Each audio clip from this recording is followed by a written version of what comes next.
बिलोली तालुक्यातील कासराळी तीव्र पाणीटंचाई विरोधात यल्गार। ठेकेदारांचे खिसे गरम पण जनतेचे घसे मात्र कोरडेच। कासराळीत पाण्यासाठी महिलांचा ग्रामपंचायतीवर घागर मोर्चा। जलजीवन मिशनचा फोलपणा उघड। कासराळीच्या नागरिकांची भर उन्हात पाण्यासाठी वणवण। काल भर उन्हात हातामध्ये रिकाम्या घागरी घेऊन शेकडो महिलांनी ग्रामपंचायत कार्यालयामध्ये धडक दिली। यावेळी उपस्थित ग्रामविकास अधिकाऱ्यांना महिलांच्या रोषाला सामोरे जावे लागले। योजनांच्या नावाखाली केवळ कागदी घोडे नाचून बिलं उचलली जातात, मग आमच्या वाट्याला फक्त वणवण का, असा परखड सवाल महिलांनी प्रशासनाला विचारला।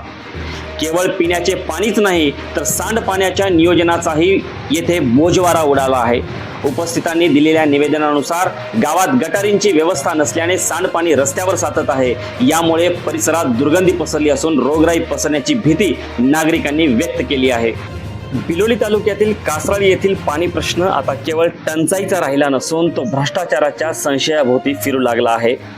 डिसेंबर महिन्यात दिलेला इशारा आणि आता महिलांचा थेट ग्रामपंचायतीत झालेला संताप। कासराळीत नेमकं काय शिस्त आहे? कासराळीच्या वार्ड क्रमांक 1 मधील महिलांनी काल ग्रामपंचायतीवर घागर मोर्चा काढला, पण या आंदोलनाची ठिणगी मात्र 5 महिन्यापूर्वीच पडली होती। डिसेंबर 2025 मध्येच गावातील काही जागरूक प्रतिनिधींनी जिल्हा परिषद नांदेडच्या मुख्य कार्यकारी अधिकाऱ्याकडे गंभीर तक्रार केली होती। जलजीवन मिशन अंतर्गत कासराळीत झालेल्या कामात प्रचंड अनियमितता असल्याचा दावा या लेखी निवेदनात करण्यात आला होता। मंजूर असलेल्या 3 ESR टाक्यांपैकी प्रत्यक्षात केवळ एकच टाकी उभारण्यात आली। नवीन स्रोत निर्माण करण्याऐवजी गावातील जुन्याच बोरवेलला कनेक्शन नळ जोडून चाचणी पूर्ण झाल्याचा कागदी बनाव रचना गेल्याचा आरोपही यावेळी या निवेदनात करण्यात आला होता। पाईपलाईन टाकताना खोलीचे निकष पाळले नाहीत तर टाक्यांच्या बांधकामात दर्जाहीन साहित्य वापरून मानकांची पायमल्ली केली गेल्याचाही आरोप या निवेदनात केला होता। या तक्रारी स्पष्ट होते की सबमर्सिबल पंप, मोटार आणि वायरिंगचे कामही निकृष्ट दर्जाचे आहे। विशेष म्हणजे 25 जानेवारी 2026 पर्यंत यावर कारवाई न झाल्यास जिल्हा परिषदेसमोर बेमुदत उपोषणाचा इशाराही यावेळी या तक्रारकर्त्यांनी दिला होता। मात्र प्रशासनाच्या ढिम्म हालचालीमुळे आज परिस्थिती अशी ओढावली आहे की कडक उन्हात महिलांना पाण्यासाठी वणवण भटकावे लागत आहे। एकीकडे कोट्यावधींची बिले उचलली जात असताना दुसरीकडे मात्र जनतेचा कंठ कोरडा आहे। याच भ्रष्टाचार आणि सद्यस्थितीवर काय म्हणतात ग्रामपंचायत सदस्य प्रतिनिधी शिवाजी शिंदे, पाहूयात। कासराळी गावामध्ये वार्ड क्रमांक 1 मध्ये होत असलेल्या तीव्र पाणी टंचाईच्या विरोधामध्ये महिलांनी घागर मोर्चा ग्रामपंचायत कार्यालय कासराळीवर काढलेले आहे। आज गेल्या 15-20 दिवसापासून नळाला अतिशय दूषित पाणी येत आहे आणि त्यातल्या त्यात एक गल्लीमध्ये एक गव्हर्नमेंटचा बोर होता, त्या ठिकाणी बोर सुद्धा नादुरुस्त असल्यामुळे लोकांना आता कुठलीच पाण्याची सोय उपलब्ध नाही। याचा तीव्र निषेध करण्यासाठी महिलांनी पुढाकार घेऊन आज कासराळीमध्ये भव्य दिव्य असा घागर मोर्चा ग्रामपंचायत कार्यालयावर काढण्यात आला। प्रामुख्याने मला या ठिकाणी सांगा वाटते की कासराळीसाठी जलजीवन मिशन अंतर्गत 4-4.5 करोड रुपयाची योजना मंजूर झालेली आहे।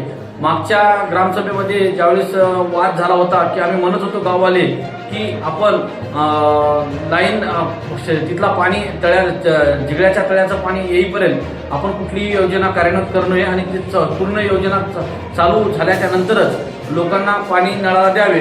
पण येथील सत्ताधारी लोकांनी स्वतःच्या हित साधण्यासाठी आणि जिल्हा परिषद निवडणूक तोंडावर होती यासाठी त्यांनी घाई गडबडीमध्ये लाईन चालू करून लोकांना दाखवण्याचं काम केलं। ते सुद्धा ते आमच्या जे ग्रामपंचायतचे जे बोर आहेत त्या बोरच्या माध्यमातूनच त्यांनी पाणी आमच्याच नळाला सोडलेले आहे। त्यांचे जे प्रायोजित आहे जे जलजीवन मिशनचं पाणी जिगळ्याच्या तळ्याचं येणारं ते आज तगायत आलं नव्हतं, पण सत्ताधाऱ्याच्या हट्टापायी या ठिकाणी एक वेळेस पाणी सोडून त्यांनी त्या ठिकाणी पाण्याचं जलजीवन पूजन केलेले आहे। पण आज तगायत ती पाणी कासराळीमध्ये चालू झालं नाही आणि या परिस्थितीमध्ये अतिशय ऊन वाढलेले असताना लोकांच्या घरी लग्नकार्य असताना पाणी नसल्यामुळे महिलांनी एक आक्रोश करून या ठिकाणी आम्ही सर्व मिळून महिलांना घेऊन जाऊन ग्रामपंचायत कार्यालयावर भव्य दिव्य असा घागर मोर्चा काढला।